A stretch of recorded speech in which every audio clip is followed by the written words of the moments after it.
Human reproduction relies on two highly specialized cells known as gametes. Their sole purpose is to meet and fuse, initiating the formation of a zygote.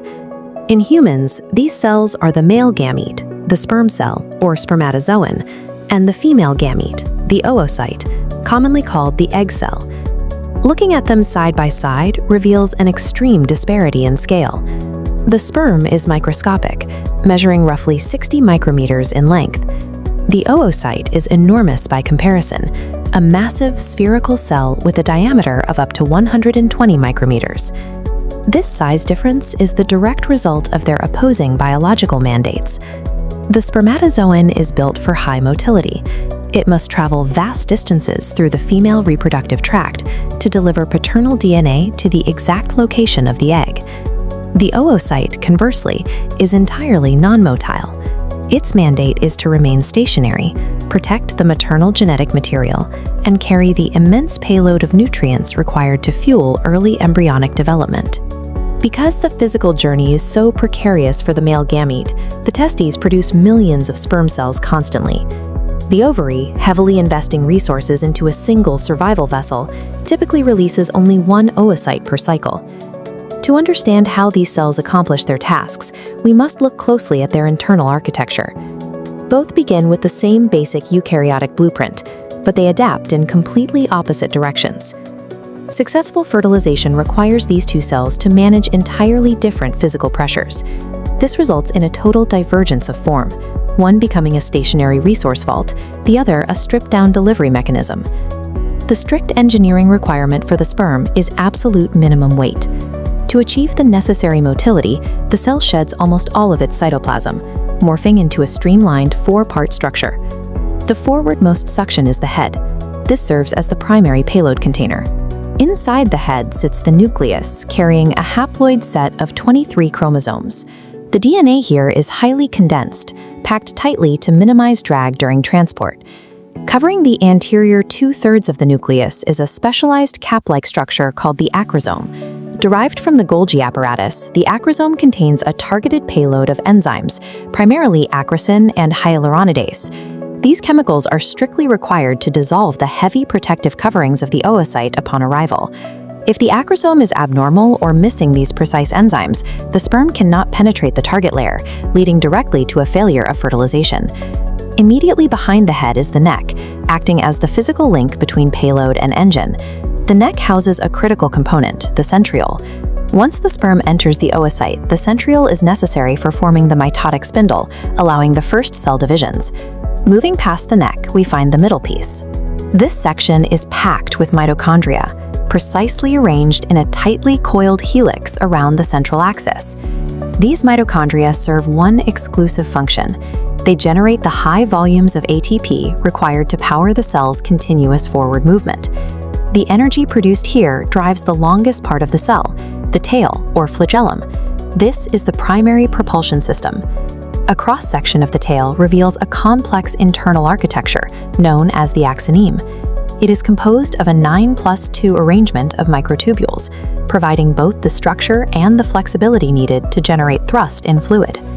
Defective motility, often from structural defects in this flagellar machinery, prevents the cell from reaching the oocyte, a leading cause of male infertility. Every component of the spermatozoon acts in service of a single goal.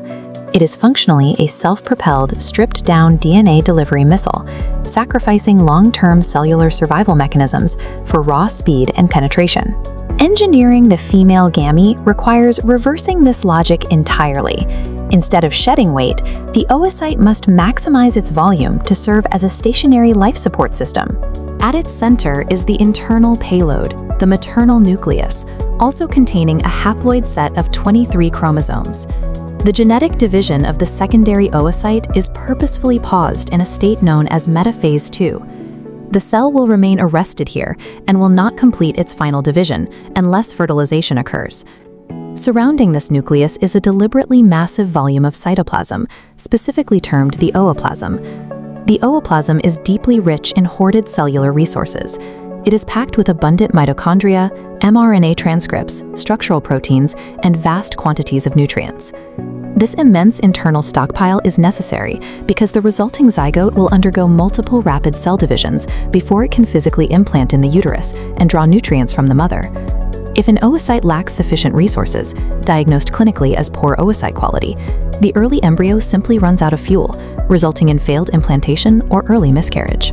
To protect these vital resources, the oocyte constructs heavy concentric defense layers built from the inside out.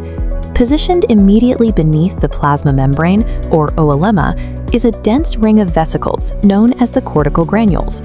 These granules act as a rapid response defense mechanism. Upon fertilization, they will release their chemical contents to actively block any subsequent sperm from entering the cell. Moving past the plasma membrane, we find the zona pellucida, a thick, transparent layer of glycoproteins enclosing the cell. The zona pellucida serves a dual function. It ensures species-specific sperm binding, and contact with its surface is what physically triggers the approaching sperm to release its acrosomal enzymes.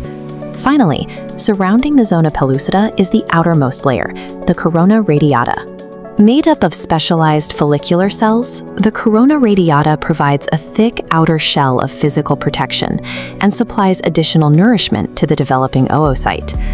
The final product is a heavily armored, self-sustaining vault. It is engineered entirely to protect its genetic payload and fuel the first critical stages of human life.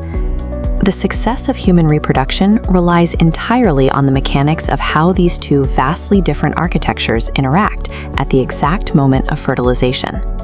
When a spermatozoon finally reaches the oocyte, it binds directly to the thick glycoprotein wall of the zona pellucida. This binding triggers the acrosome reaction. The sperm releases its chemical payload of acrosin and hyaluronidase, steadily dissolving a narrow path through the barrier.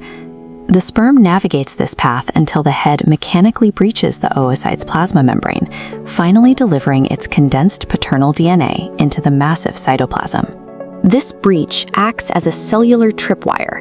The exact moment the sperm enters, the oocyte initiates its defense protocol, releasing the entire ring of cortical granules stationed beneath the membrane. The granules dump their contents into the surrounding space, triggering a rapid, sweeping wave of chemical hardening known as the cortical reaction. This reaction alters the molecular structure of the zona pellucida. It instantly hardens the outer shell, physically deflecting any other approaching sperm. This rapid lockdown is strictly necessary to prevent polyspermy, the entry of multiple sperm cells. If more than one haploid nucleus fuses with the maternal DNA, it creates a fatal chromosome overload, resulting in a non-viable embryo. This table summarizes the core structural dichotomies that make this sequence possible. We have minimal cytoplasm in the sperm versus an abundant ooplasm in the egg, a highly motile flagellum versus a strictly non-motile sphere, and a functional mandate to deliver DNA precisely matched against a stationary mandate to protect and support the resulting embryo. The start of a human life depends on this precise alignment of specialized forms. It is a process where every structural detail, from the acrosome to the cortical granules, fulfills its specific engineering goal.